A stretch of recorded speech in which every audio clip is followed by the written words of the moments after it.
Há um detalhe pequeno no início de João 20 que quase ninguém comenta. O texto grego diz que Maria Madalena foi ao túmulo Scotias et ousis, enquanto ainda era escuridão. É a mesma palavra que João usou no prólogo do seu evangelho, quando escreveu que a luz brilhou nas trevas, e as trevas não a compreenderam. João não escolhe palavras por acaso.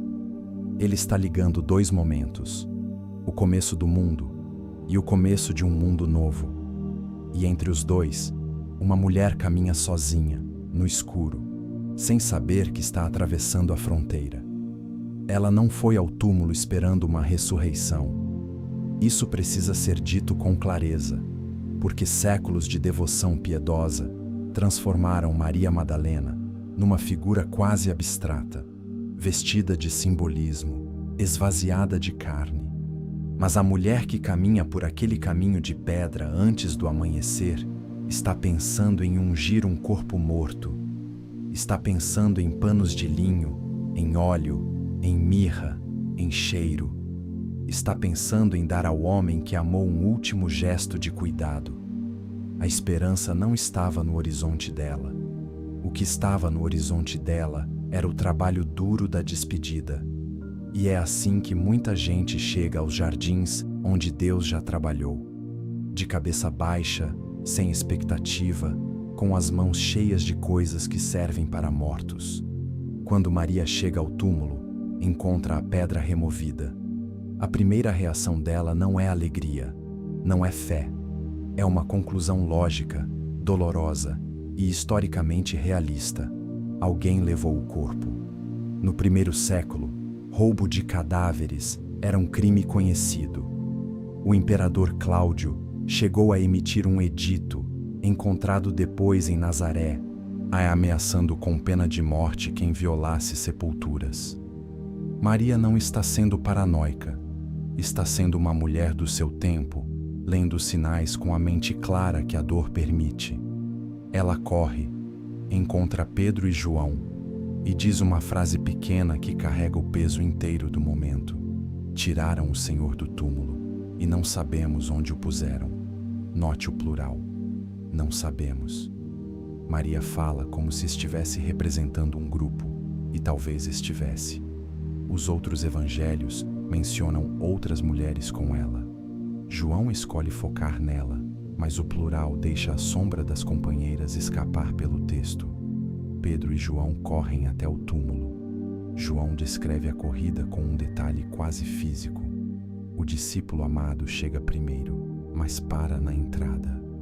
Pedro entra, vê os panos dobrados e o sudário que cobria o rosto separado, enrolado num lugar à parte.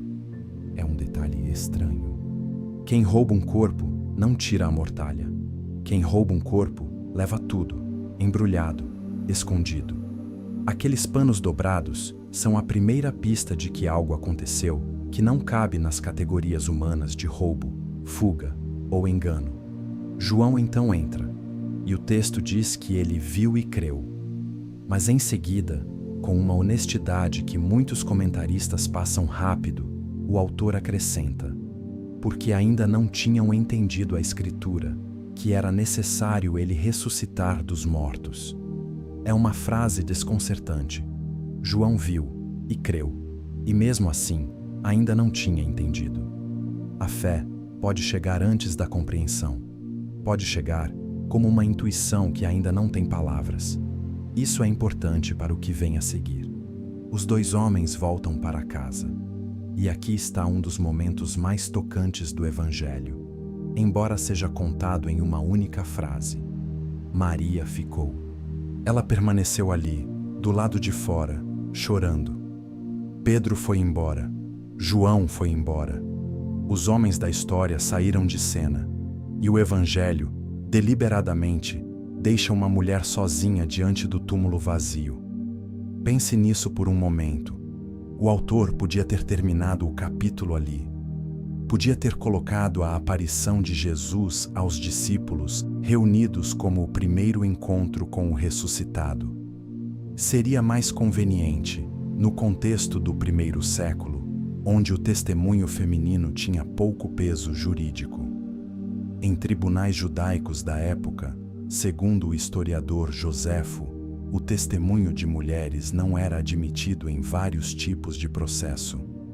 Se alguém estivesse inventando essa história, jamais teria escolhido Maria como a primeira testemunha. Esse pequeno detalhe de constrangimento social é, para muitos historiadores, uma marca de autenticidade. A história é estranha demais para ser falsificada. Maria se inclina e olha para dentro do túmulo e vê duas figuras, dois anjos, em vestes brancas, sentados onde o corpo de Jesus tinha sido posto, um à cabeceira, outro aos pés. Quem conhece o Antigo Testamento ouve um eco imediato. No livro do Êxodo, sobre a Arca da Aliança, dois querubins ficavam de pé, voltados um para o outro, com as asas estendidas sobre o propiciatório, o lugar onde uma vez por ano, no Yom Kippur, o sumo sacerdote aspergia o sangue do sacrifício, o lugar mais sagrado do mundo de Israel. João está mostrando, com poucas palavras, que aquele túmulo vazio é o novo propiciatório, que o sangue foi aceito, que a expiação está consumada. Mas Maria, ao ver aquilo, não vê nada disso. Ela está cega de luto. Os anjos perguntam por que ela chora, e ela responde com a mesma frase que disse a Pedro e João, quase palavra por palavra: "Tiraram o meu Senhor, e não sei onde o puseram." A repetição é importante. No primeiro relato, ela disse, "O Senhor", e não sabemos. Agora ela diz, "O meu Senhor", e não sei. A linguagem está ficando mais íntima e mais isolada. Ela já não fala em nome de um grupo. Está sozinha. E a posse, meu Senhor, é o pequeno fio de afeto a que ela ainda se agarra, mesmo na ausência. É o tipo de detalhe psicológico que escritores antigos raramente inventavam, mas que escritores que viveram aquela história lembravam para sempre. Aqui termina o primeiro movimento da cena. Uma mulher no escuro, um túmulo aberto, dois anjos silenciosos e uma frase repetida 3 vezes, como uma oração sem destinatário. É nesse silêncio e nessa repetição que Jesus se aproxima, mas ela ainda não sabe. Capítulo 2. 2 palavras que mudam tudo. Maria se vira. O texto grego usa o verbo estrafe, ela voltou-se, e vê alguém de pé, e não sabe que é Jesus. Esse "não sabe" precisa ser sentido com cuidado. Não é um simples engano de visão. É um daqueles momentos em que a presença do divino atravessa a presença do humano, e o coração ainda não sabe ler o que os olhos já estão vendo. Por que ela não o reconhece? Os comentaristas antigos ofereceram várias respostas, e cada uma toca em algo verdadeiro. Estava escuro ainda. Os olhos dela estavam embaçados de lágrimas. Ela esperava ver um cadáver, ou um ladrão, ou um jardineiro a essa hora da manhã, e a expectativa molda o que se enxerga. Mas há mais. O corpo ressuscitado de Jesus, embora real, embora tocável, não é idêntico ao corpo que foi sepultado. É o mesmo. E ao mesmo tempo é outro, glorificado, transformado. Os discípulos no caminho de Emaús caminharão por horas com ele sem reconhecê-lo. Os apóstolos, no lago da Galileia, precisarão da pesca milagrosa para entender quem está na praia. O reconhecimento da ressurreição nunca é só visual. É uma graça que se abre por dentro. Jesus fala primeiro e faz 2 perguntas. Mulher, por que choras? A quem buscas? A primeira pergunta é a mesma que os anjos fizeram. A segunda é nova e tem peso. A quem buscas? No Evangelho de João, é a primeira pergunta que Jesus faz na história inteira. Lá no capítulo 1, quando 2 discípulos de João Batista começam a segui-lo, ele se vira e pergunta: "O que buscais?"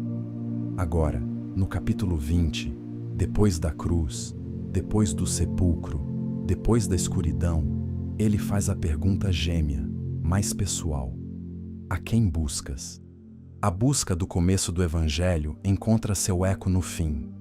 Quem leu João desde o início ouve a moldura se fechar.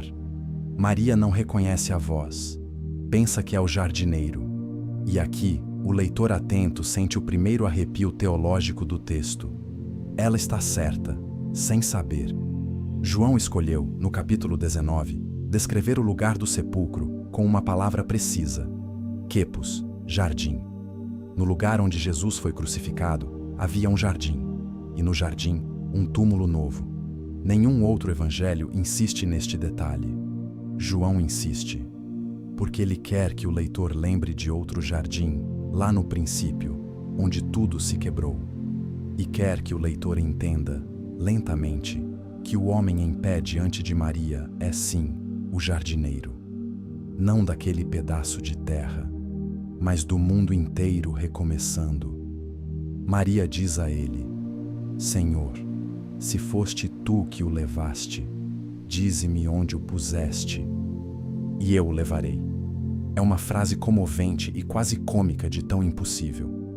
Maria, uma mulher sozinha, está oferecendo carregar o corpo de um homem adulto através de Jerusalém, sem pensar na praticabilidade da coisa. O amor não calcula peso, o amor calcula direção. E então acontece. Jesus diz uma única palavra: Mariam. O nome dela, na forma aramaica, do jeito que ela ouviu a vida toda. Ele não a chama de mulher como antes. Não usa um vocativo formal. Ele diz o nome dela. E o texto grego, com uma economia desconcertante, descreve a reação. Strapeísa. Tendo-se voltado, ela diz a ele em hebraico, Rabuni, que significa mestre. Espere um momento. Ela já tinha se voltado no início do capítulo. Como ela se vira de novo? Os comentaristas notaram este detalhe há séculos. Orígenes, no 3º século, escreveu que aqui há duas voltas. Uma do corpo, outra da alma. A primeira foi superficial, externa. A segunda é interior, profunda, transformadora. O verbo grego raiz, strefo, é o mesmo que dá origem a epistrefo, a palavra que o Novo Testamento usa para a conversão. Maria, ao ouvir o próprio nome, se converte, não no sentido de mudar de religião, no sentido mais antigo da palavra. Ela vira o coração inteiro para o lado certo. Há uma passagem do Cântico dos Cânticos que muitos padres da igreja viram nesse momento. No capítulo 3, a esposa do poema se levanta de noite, sai pela cidade, procura aquele a quem sua alma ama e não o encontra.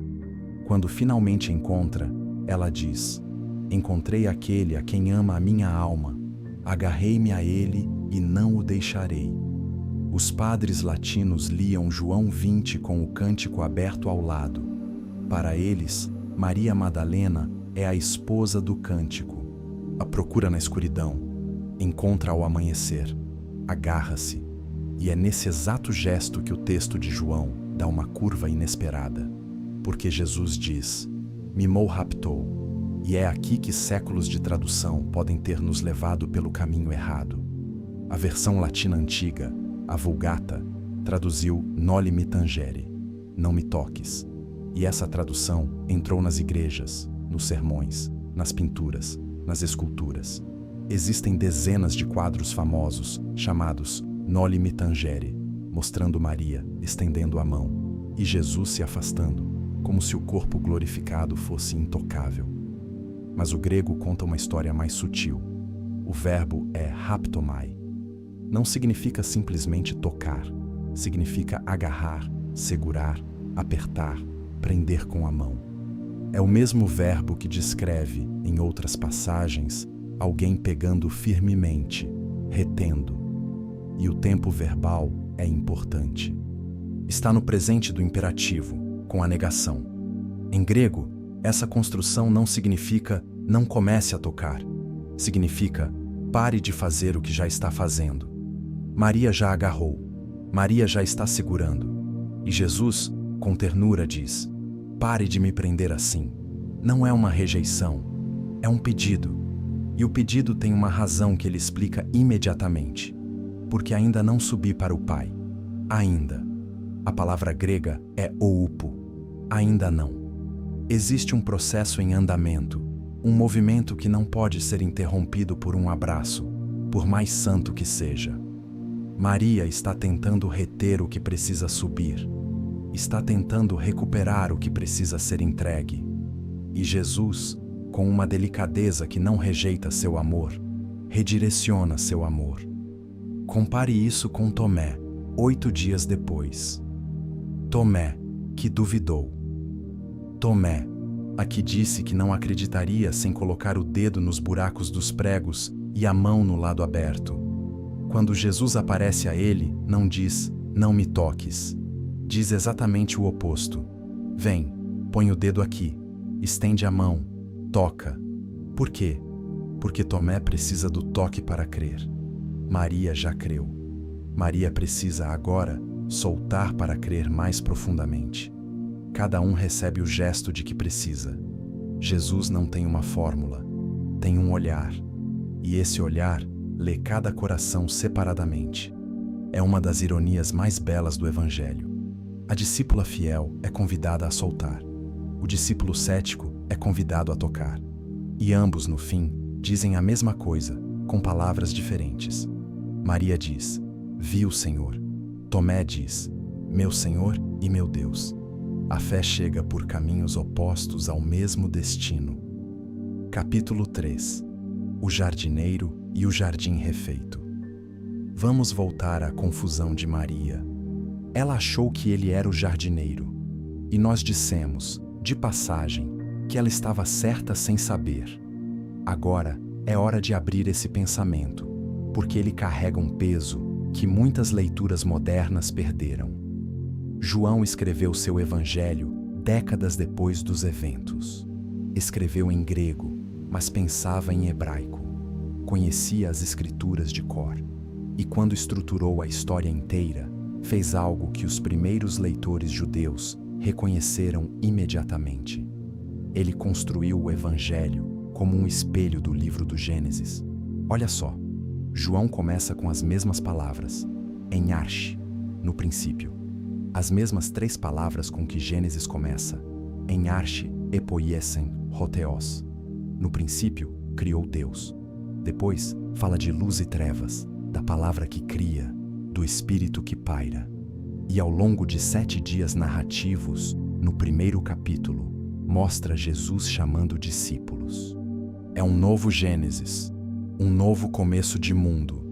Se o evangelho começa com a criação, ele tem que terminar com a recriação. E é exatamente o que João faz, mas faz com tanta delicadeza que muitos leitores passam por cima sem notar. No primeiro dia da semana, ainda escuro, uma mulher entra num jardim, encontra um homem, e aquele homem é o jardineiro. No primeiro jardim, no Éden, havia também um homem e uma mulher, Adão e Eva. E nesse primeiro jardim, a mulher se virou para a voz errada. Virou-se para a serpente, ouviu, foi enganada, e o jardim se fechou. Querubins com espadas em chamas guardaram a entrada. Éden virou memória. Agora, em João 20, outra mulher se vira. Mas esta vez ela se vira para a voz certa. Ouve seu nome, e o jardim se reabre. Os querubins do propiciatório, que vimos no capítulo anterior, estão sentados no túmulo, e não em pé com espadas. A guarda terminou. O caminho está livre. A nova Eva, no novo jardim, encontra o novo Adão e recebe uma missão. Isso não é uma especulação moderna. Justino Mártir, no século II, escrevia sobre Eva e Maria como contrapartes. Ireneu de Lyon, pouco depois, desenvolveu o paralelo com mais cuidado. Para os antigos, a simetria era óbvia. Onde uma mulher quebrou o mundo ao ouvir uma voz, outra mulher reconstruiu o mundo ao ouvir outra voz. E ambas as cenas acontecem em jardins. Mas o paralelo tem uma diferença crucial, e é nessa diferença que mora o coração da história. Adão e Eva foram tirados do jardim, Maria é enviada para fora do jardim. A primeira saída foi exílio. A segunda é missão. Não é a mesma porta. Não é o mesmo caminho. Adão sai com cabeça baixa. Maria sai com uma mensagem nas mãos. E que mensagem é essa? Jesus diz a ela: vai ter com meus irmãos, e dize-lhes que subo para meu Pai e vosso Pai, para meu Deus e vosso Deus. Pare e olhe a frase de novo. Meus irmãos. Em todo o Evangelho de João, Jesus nunca chamou os discípulos de irmãos. De amigos, sim. De filhos, sim. De ovelhas, de servos, de discípulos. Mas de irmãos, não. É a primeira vez. E acontece depois da cruz, depois da ressurreição, depois que algo na relação entre Jesus e os seus mudou para sempre. Os padres da igreja lerão essa frase com o Salmo 22 aberto. Aquele salmo que Jesus citou na cruz. Eu, Deus, meu Deus, por que me abandonaste? Esse mesmo salmo continua, depois do clamor, dizendo: anunciarei o teu nome a meus irmãos. No salmo, a passagem do sofrimento à proclamação se dá pela palavra irmãos. E em João 20, a passagem da morte à missão se dá pela mesma palavra. Jesus está cumprindo o salmo na frente de Maria e usando a boca dela para começar a proclamação. E note também a duplicação: meu Pai e vosso Pai, meu Deus e vosso Deus. Há uma distinção e uma união. Jesus não diz nosso Pai, juntando tudo. Ele preserva a diferença. O Pai é Pai dele de um modo, é Pai dos discípulos de outro. Mas a relação está aberta agora. O que era exclusivo se tornou compartilhado. A filiação dele se torna o caminho da filiação deles. É teologia densa, numa frase curta.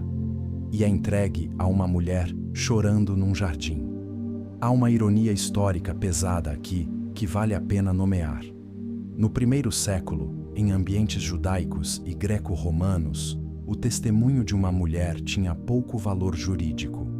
O historiador Joséfo, escrevendo nessa mesma época, e comenta isso explicitamente em suas antiguidades. Os tratados rabínicos posteriores, embora nem sempre representem a prática do primeiro século, ecoam essa restrição. Se Maria fosse uma personagem inventada por uma comunidade preocupada em parecer crível, ela não teria sido a primeira testemunha. A escolha é estranha demais para ser estratégica. Os primeiros cristãos contaram a história desse jeito porque ela aconteceu desse jeito e tiveram que aguentar o constrangimento. E talvez isso seja parte do ponto. O Evangelho não busca aprovação cultural. Confronta-a. Coloca uma mulher ressuscitada de 7 demônios como o primeiro elo da cadeia que vai chegar até nós. Quem quisesse construir uma religião respeitável no mundo antigo não começaria assim. Quem testemunha o que aconteceu não tem escolha. Há também a questão do nome dela. Maria de Magdala. Magdala era uma cidade de pesca na margem ocidental do Mar da Galileia. Escavações arqueológicas recentes, conduzidas no início dos anos 2000, descobriram uma sinagoga do primeiro século em Magdala, com uma pedra esculpida representando o Templo de Jerusalém. Maria veio de uma cidade que conhecia o templo, que orava virada para Jerusalém. Não era uma figura folclórica indistinta. Era uma mulher de uma cidade real, com uma sinagoga real, com uma vida real antes de Jesus. Lucas 8 menciona, quase de passagem, que 7 demônios saíram dela. 7. O número da plenitude. Quando o texto bíblico diz 7, raramente está sendo literal no sentido moderno. Está dizendo que algo foi completo. Maria foi completamente liberta. E também, ainda em Lucas 8, as lemos que ela e outras mulheres sustentavam o ministério de Jesus com seus bens. Maria não era apenas uma seguidora, era uma patrocinadora. Tinha recursos, tinha agência. Era, em termos modernos, uma mulher independente. E ela também era a mulher que ficou ao pé da cruz quando quase todos os homens fugiram. Foi ela que viu onde o corpo foi colocado. Foi ela que voltou no domingo. A história inteira da paixão tem o nome dela costurado nas margens. Tudo isso é importante porque a confusão entre Maria Madalena e a mulher pecadora, de Lucas 7, vem de um sermão de Gregório Magno em 591. O Vaticano corrigiu oficialmente a confusão em 1969, no calendário litúrgico.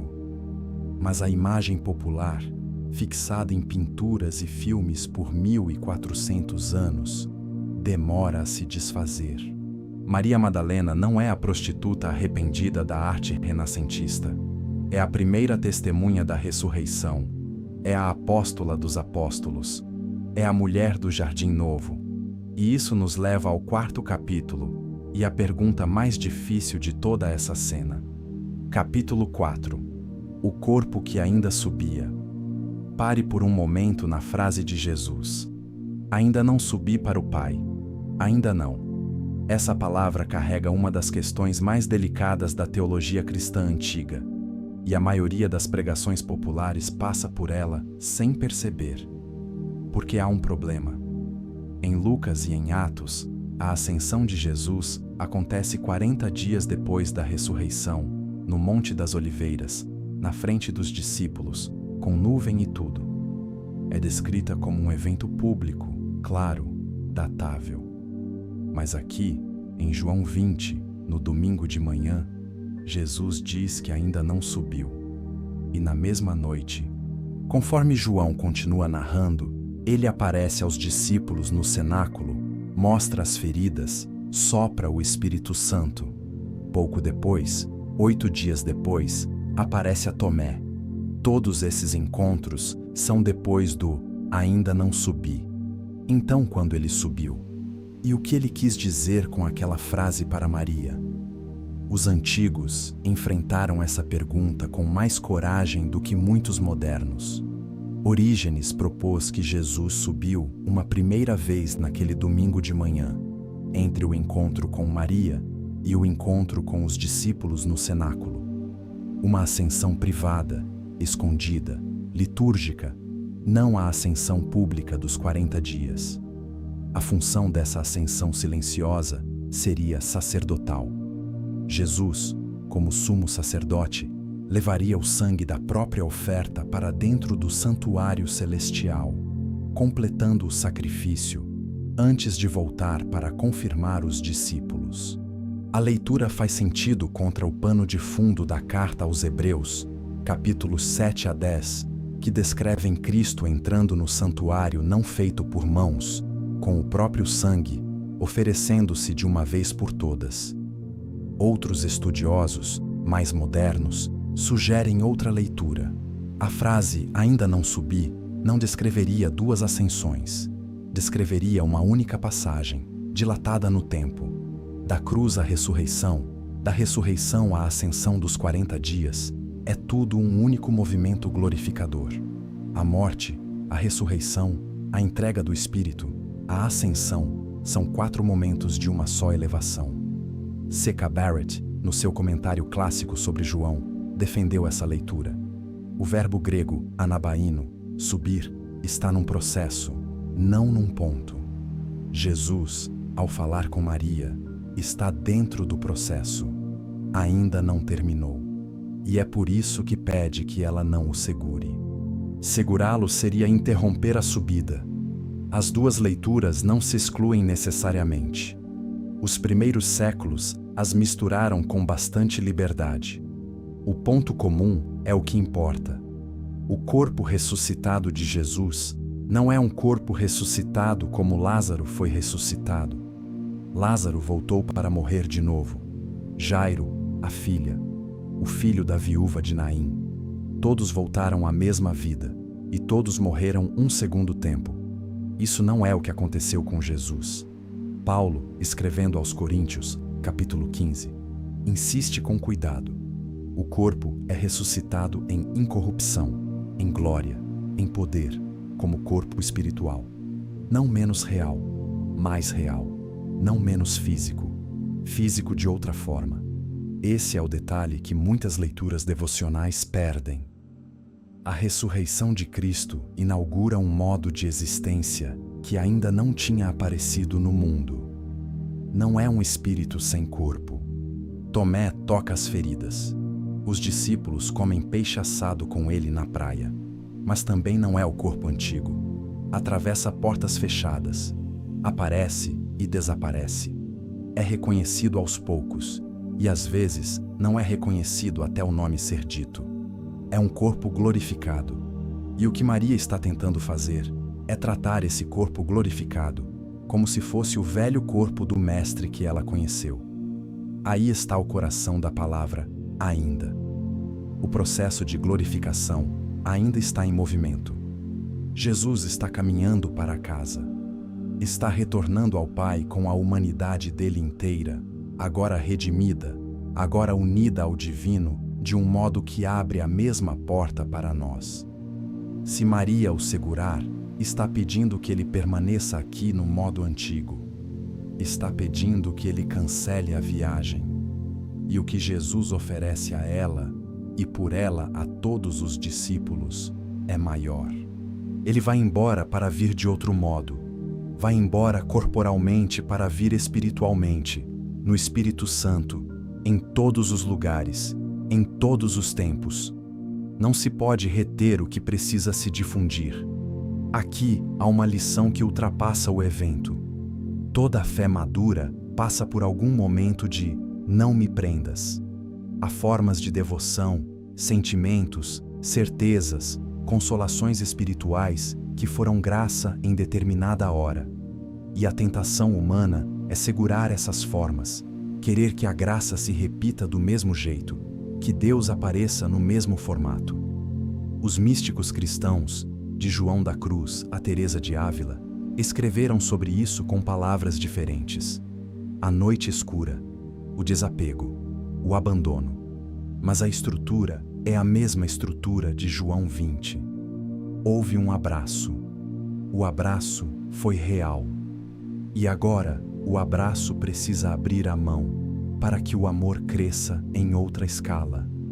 Há também uma dimensão eclesial nesse ainda não subi. A teologia paulina das primeiras cartas dirá que a igreja é o corpo de Cristo, que os batizados são membros desse corpo, que ainda estamos sendo formados, edificados, integrados nele. A subida de Jesus não termina com a ascensão pública dos 40 dias. Continua. Continua agora, enquanto pessoas se convertem, se transformam, são acolhidas no corpo. O ainda do domingo de manhã se estende ao longo dos séculos. Maria, naquele jardim, está dentro de um movimento que ainda não acabou para ela e ainda não acabou para nós. E talvez seja por isso que João escolheu encerrar a cena com essa frase enigmática. Ainda não. É a frase que a igreja ainda repete todo domingo em cada Eucaristia. Esperamos a vinda do Senhor. Anunciamos a sua morte, proclamamos a sua ressurreição, aí até que ele venha. Não chegamos, estamos a caminho. O ainda de Maria é o ainda da fé. Capítulo 5. A primeira voz que anunciou Maria solta. O texto não descreve o gesto. Não há despedida narrada. Há apenas uma transição quase invisível. Jesus dá a missão, e na frase seguinte, Maria está indo. O verbo é simples, pequeno, decisivo. Ela vai, ela parte, encontra os discípulos e diz a frase que se tornará a primeira frase da fé cristã. Vi o Senhor. Pare e deixe a frase respirar. Vi o Senhor. Não encontrei o corpo. Não, ele não está mais lá. Não, alguém me explicou. Vi o Senhor. É um testemunho em primeira pessoa, no perfeito grego, indicando uma ação cujo efeito permanece. Eu vi e continuo tendo visto. O verbo carrega a permanência da experiência. Quem vê o Senhor não desvê. A vida toda fica marcada por aquele encontro. Hipólito de Roma, no 3º século, Foi o primeiro autor cristão que conhecemos a chamar Maria de Apóstola dos Apóstolos, Apóstolos Apostolon. O título é antigo e tem peso. Apóstolo, em grego, significa enviado. A palavra vem do verbo apostelo, mandar com uma missão. Não é um título genérico de discípulo. É um título específico de quem foi enviado por Jesus para anunciar a ressurreição. Maria foi a primeira pessoa enviada para isso. Cronologicamente, antes de Pedro, antes de João, antes de Paulo, antes de qualquer um. Tomás de Aquino, mais tarde, no século XIII, repetiu o título, citando Hipólito. Para Aquino, a precedência cronológica de Maria refletia algo importante sobre a missão da Igreja. A primeira voz que anunciou a ressurreição foi uma voz feminina. E essa voz não foi escolhida, apesar de ser feminina, mas como sinal de que a graça não escolhe segundo as categorias humanas. A graça escolhe quem ama. E Maria, apesar do erro de não reconhecer no início, amou primeiro, ficou primeiro, esperou primeiro, recebeu o nome primeiro, recebeu a missão primeiro, anunciou primeiro. Existe uma camada de tradição, presente em vários escritos antigos, que sugere que a comunidade dos discípulos não recebeu bem o anúncio dela.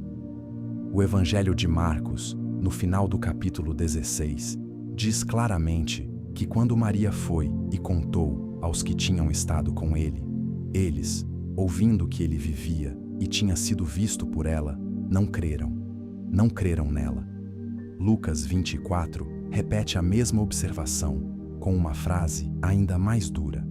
As palavras das mulheres pareceram aos discípulos como delírio, como conversa fiada. O verbo grego é leros, balela. As mulheres voltaram do túmulo, anunciaram a ressurreição, e os apóstolos as chamaram de delirantes. Esse é o início histórico da pregação cristã. Uma mulher anuncia, e os homens não acreditam. Não é por acaso que esses detalhes ficaram nos textos. Em uma comunidade preocupada em construir uma imagem de unidade e autoridade, esses detalhes são embaraçosos. Mas estão lá. Estão lá porque ninguém ousou apagá-los. Estão lá porque eram lembrança fiel. E estão lá porque talvez dizem algo importante sobre a natureza da fé. A fé começa em quem ama. E a fé que começa em quem ama enfrenta sempre a desconfiança de quem ainda não ama o suficiente para crer. Isso devolve uma dignidade enorme à figura de Maria, que a história cristã, em muitos lugares, tratou com pouca seriedade. Ela é a primeira pregadora. A primeira que disse a frase que sustenta a Igreja. E ela disse essa frase enfrentando o silêncio cético de homens que ainda não tinham visto. Ela não desistiu, não se calou, voltou e contou. Esse é o modelo da missão. E há um detalhe humano e quase doce no Evangelho de João sobre o que ela anuncia. João escreve que ela disse aos discípulos que tinha visto o Senhor e que ele lhe tinha dito estas coisas. Não está escrito que ela passou a mensagem completa palavra por palavra. Não está escrito que ela fez um sermão estruturado. O texto preserva o gesto inteiro de uma transmissão pessoal. Ela contou o que viu, contou o que ele disse, e a frase final, estas coisas, tem uma textura humana. É como alguém que volta de um encontro decisivo e tenta passar adiante o que recebeu, sabendo que palavras nunca vão dar conta do todo, mas dizendo tudo o que pode ser dito. Pouco depois, naquela mesma noite, Jesus aparece aos discípulos no cenáculo. As portas estão fechadas, por medo. Ele se coloca no meio deles. Diz, paz a vós. Mostra as mãos e o lado. E aí, e só aí, os discípulos se alegram, vendo o Senhor. O verbo é o mesmo verbo que Maria usou. Eles também viram, mas viram depois dela. E para muitos comentaristas antigos, Essa precedência cronológica de Maria não é um detalhe menor. É um sinal de que o reino de Deus não funciona pelas hierarquias do mundo. O primeiro lugar foi para quem ficou, para quem chorou, para quem buscou no escuro. Há uma pergunta que o texto deixa em aberto, e talvez seja bom deixar a pergunta sem fechar. Entre a hora em que Maria parte do jardim e a hora em que Jesus aparece no cenáculo, passaram-se algumas horas. O Evangelho é silencioso sobre essas horas. Onde Jesus esteve? A quem mais apareceu? Se apareceu. Os outros evangelhos preenchem alguns desses silêncios com detalhes diferentes. Mateus fala das mulheres que se prostraram e abraçaram seus pés. Lucas fala dos 2 discípulos no caminho de Emaús. Mas esses encontros estão dispersos pelos textos, em ordens nem sempre claras. O domingo de Páscoa, na narrativa unificada que muitos pregadores oferecem, é uma síntese tardia. O domingo real, como aparece nos evangelhos individuais, tem buracos, sombras, lacunas. E talvez esses buracos sejam um convite. A ressurreição transbordou os limites do que foi narrado. Houve mais. Sempre houve mais. Os evangelhos pegaram o que podiam segurar e deixaram o resto fora da página. Se há algo a levar dessa cena, talvez seja o que Maria carregou ao sair do jardim. Ela entrou esperando ungir um morto. Saiu carregando a notícia de uma vida que não termina. Entrou no escuro. Saiu antes do meio-dia. Entrou em luto. Saiu em missão. E entre uma coisa e outra, houve um nome dito no tom certo e um pedido de soltura que doeu antes de fazer sentido. Talvez seja por isso que essa cena continua falando depois de 2000 anos.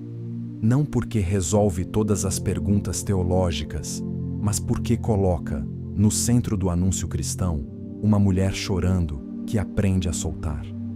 Aprende que a presença de Cristo não se prende. Aprende que segurar é diferente de receber. E que a missão começa não no momento da posse, mas no momento da entrega. Se essa forma de contar a história está te ajudando a ouvir o Evangelho de outro jeito, fica com o canal. Tem mais histórias do mesmo tipo a caminho, contadas com o mesmo cuidado. E talvez, ao terminar de escutar, valha a pena fazer a pergunta que esse capítulo deixa cair, em silêncio, sobre cada um. Em que jardim você está agora? A quem você está procurando ainda no escuro? E se por acaso alguém disser seu nome nesse jardim, você terá coragem de se virar a segunda vez. Não a primeira, a do corpo. A segunda, a de dentro. A que muda a direção do coração inteiro. Maria se virou. E por causa daquela segunda virada, o mundo ouviu uma frase que não ouviu antes. Vi o Senhor. 4 palavras. Uma vida inteira. E o começo de tudo o que veio depois.